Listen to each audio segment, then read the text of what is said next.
2,000 years ago, the Roman Empire discovered a money trick so tempting that once rulers used it, they struggled to stop. They could make the money look the same, keep the emperor's face on it, keep the official value stamped into it, but quietly remove some of what made it valuable. That was the ancient money trick. And the reason it still wrecks wealth today is simple. People get trapped when they trust the appearance of wealth instead of the thing that actually protects their freedom. That's the gold trap. And no, this is not just a story about ancient coins. It is about your salary, your savings, your pension, your house, your lifestyle, your debt, and the quiet ways wealth can disappear while everything still looks normal. Because the most dangerous money problems rarely arrive looking like disaster. They arrive looking safe. Imagine you are standing in a Roman marketplace. There is noise everywhere. Traders shouting, animals moving through the streets, bread being sold, wine being poured, soldiers passing through. And in your hand is a coin. It feels solid. It has weight. It has the face of the emperor on it. To you, this coin is not just metal. It is food. It is rent. It is security. It is your family's future. You may not understand imperial finance. You may not know what is happening in the palace. You may not know how much Rome is spending on armies, roads, politics, wars, or keeping the empire together. But you know one thing. This coin works. People accept it, so you trust it. And that is exactly where the trick begins. Because Rome's rulers eventually realized something dangerous. If the empire needed more money, they did not always have to earn it honestly. They did not always have to tax people openly. They did not always have to admit, we cannot afford what we are promising. They could change the money itself. In AD 64, Roman Emperor Nero reduced the weight of both the gold aureus coin and the silver denarius coin, known as debasement. Nero reduced the amount of precious gold and silver in each coin, and then later, his strategic debasement of silver coin continued under future emperors. Now, was this exactly the same as a fake gold scam in a back alley? No. And it is important not to oversimplify history. But the psychological trick is very real. The coin still looked official. It still carried authority. It still had the emperor's image. But the relationship between what people thought money meant and what the money actually contained had started to change. That is the gold trap. The symbol stayed powerful, while the substance underneath weakened. And this is where the story stops being ancient. Because modern people fall into the same trap all the time. You can have a good salary and still be fragile. You can own a nice car and still be broke. You can live in a big house and still have no freedom. You can have money in the bank and still watch inflation, quietly eat it. You can look successful while being one emergency away from panic. The Roman coin had the emperor's face. Your modern coin might be a job title, a mortgage approval, a credit limit, a pension forecast, or a house price on a screen. Different century, same trap. But here's the part that matters. When money starts to weaken, the first people to notice are not always the ordinary people. The powerful notice first. The wealthy notice first. The connected notice first. And they adjust. They protect themselves. They hold on to better assets. They hold value somewhere safer. And ordinary people, they keep trusting the coin. They keep working. They keep spending. They keep believing the system is still as strong as it looks. Until one day, the same coin buys less bread. The same wages cover less life. The same savings feel smaller. And everyone started asking the question too late, where did the wealth go? There is an old idea often called Gresham's Law. In simple terms, bad money drives out good money. When two types of money are treated as if they have the same value, but one is secretly better than the other, people spend the worse money and hide the better money. Investopedia explains this using precious metal coins. When governments debase currency by replacing the valuable metal in each coin with cheaper alternatives, people hoard the older, more valuable coins and spend the newer, lower value coins. And that makes total sense. Imagine you have two coins. One is mostly silver. The other only looks like it is. If a shopkeeper must accept both as equal, which one do you spend? You spend the bad one. You hide the good one. You protect the real value. This is not because people are evil. It is because people respond to incentives. And this is one of the biggest money lessons in history. When trust breaks, behavior changes. People stop thinking long term. They stop taking risks in productive ways. They start protecting themselves. They hoard. They panic. They avoid being the last fool holding the weaker money. And if that sounds familiar, it should. Because this is not just about Roman coins. It is about what people do whenever they feel the future becoming uncertain. They panic buy houses because they think they will be priced out forever. They chase stocks after they have already gone up. They buy crypto because it seems like everyone else got rich quick. They take on debt because money is cheap. They stay in jobs they hate because security feels safer than freedom. They keep lifestyle spending high because cutting back feels painful. It feels like failure. And by the time they realize they were following the crowd into a trap, the damage is already done. The ancient money trick was not just that rulers changed coins. The deeper trick was that people kept trusting appearances. They confused official value with real value. And that is still one of the fastest ways to wreck wealth. Now, to understand why Rome did this, you have to understand pressure. Empires are expensive, armies are expensive, borders are expensive. Public loyalty is expensive. Political promises are expensive. Once people expect the state to provide more, defend more, build more, and spend more, the pressure grows. And when leaders cannot or will not say, "We need to live within limits," they often look for tricks. Rome had wars. Rome had soldiers to pay. Rome had political instability. Rome had a massive system to maintain. So changing the coinage became tempting. A little less precious metal here. A little lighter coin there. A new official value. Another legal decree. Another emergency. Another reason. And each step could be justified. That is what makes this such a dangerous story. Most financial disasters do not begin with someone saying, "Let's destroy everything." They begin with, "Just this once. We have no choice. It will be fine. We'll fix it later."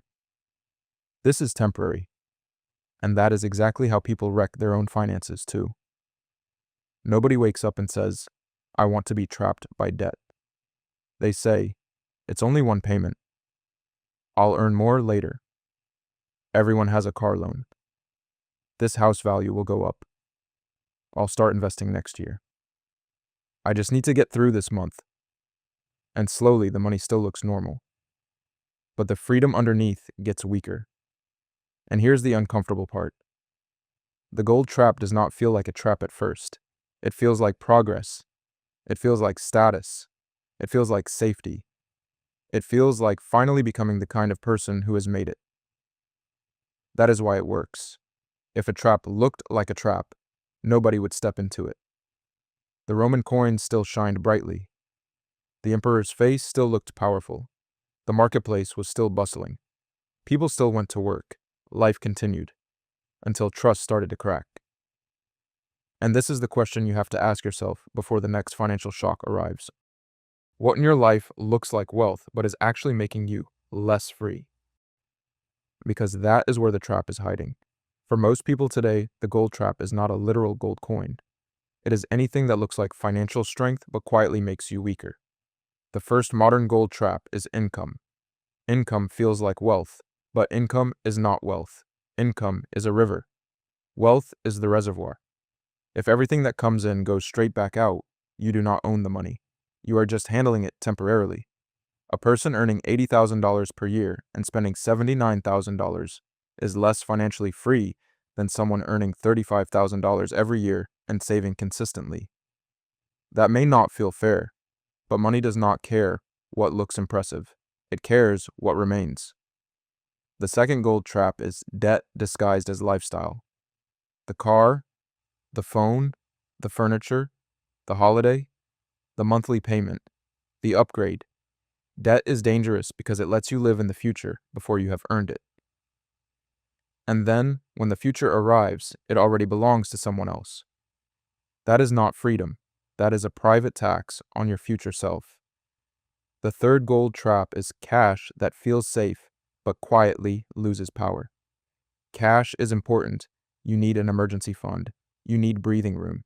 You need money that will not collapse the moment life goes wrong. But if all your long-term wealth sits in cash for years and years, inflation can quietly weaken it. It still says the same number on your bank account, but it buys less life. That is very similar to the ancient trick. The face value remains. The real value changes. The fourth gold trap is status.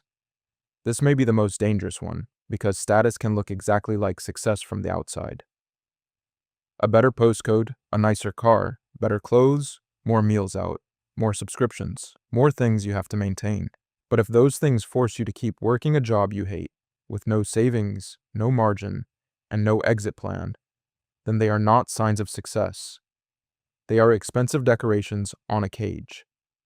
And the fifth gold trap is believing someone else will save you. Your employer, the government, the market, a partner, an inheritance, a lucky investment, a future version of yourself who somehow becomes disciplined later. This is not about being cynical. It is about becoming responsible. The ancient Romans who trusted the coin completely had no control over what the emperor did to it. But you have more control than you think. You can control your savings rate. You can control your fixed costs. You can control how much debt you take on. You can control whether you understand your investments. You can control whether your life gets more fragile every time your income rises. That is the path out. Not fear, not panic, not predicting every crash. Control. So what is the answer? If the ancient money trick is trusting the appearance of wealth, then the antidote is building wealth that survives reality. That means 6 things. First, margin of safety. Ancient people suffered when money weakened because they had no control over the system. Modern people suffer when one unexpected bill destroys them. Your first job is to create space. An emergency fund is not boring. It is dignity. It is the ability to breathe before reacting. Second, low fixed costs. This is one of the most underrated early retirement principles. The lower your fixed costs, the less life can bully you. If your rent or mortgage, car, debt, subscriptions, and lifestyle require almost all your income, then you are not free. You are one disruption away from panic. Third, assets, not appearances. Real assets work for you. Index funds, pension investments, a business, useful skills, cash reserves, a paid-off home depending on your plan. Things that either grow, protect you, or reduce your need to depend on others. Fourth, avoid lifestyle inflation. The Roman state kept needing more spending, more pressure, more tricks. People do the same thing personally. Every pay rise becomes a car upgrade. Every bonus becomes a holiday. Every increase in income gets absorbed by a new version of normal.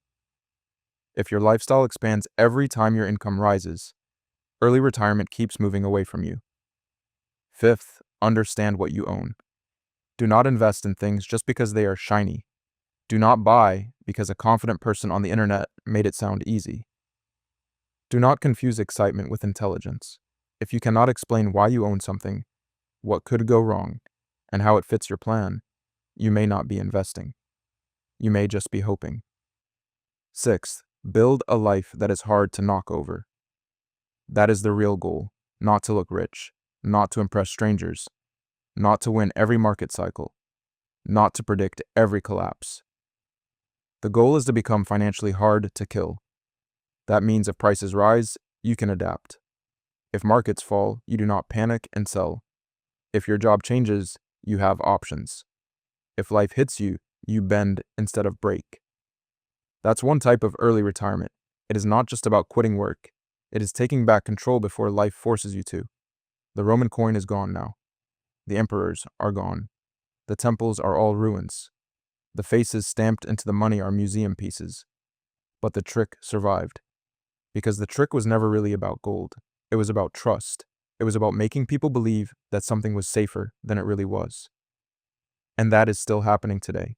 every time someone tells you that debt is normal, every time lifestyle is sold as success, every time a monthly payment is made to look harmless, every time you mistake a high income for freedom, every time you assume the future will rescue you from choices you are making today.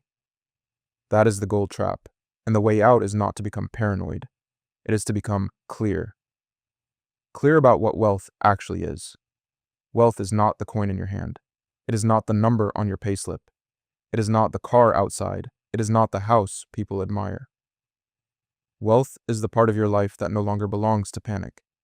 It is the money you kept, the debt you avoided, the options you built, the skills you developed, the assets you understand, the time you bought back. Ancient Rome teaches us something uncomfortable. A civilization can look powerful on the surface while crumbling underneath, and so can your finances. So before you chase the next shiny thing, ask one question. Is this making me look wealthy, or is this making me free? Because those are not always the same thing, and if you can learn to tell the difference, you avoid the ancient money trick that still wrecks wealth. You escape the gold trap, and you move one step closer to taking back control of your financial life.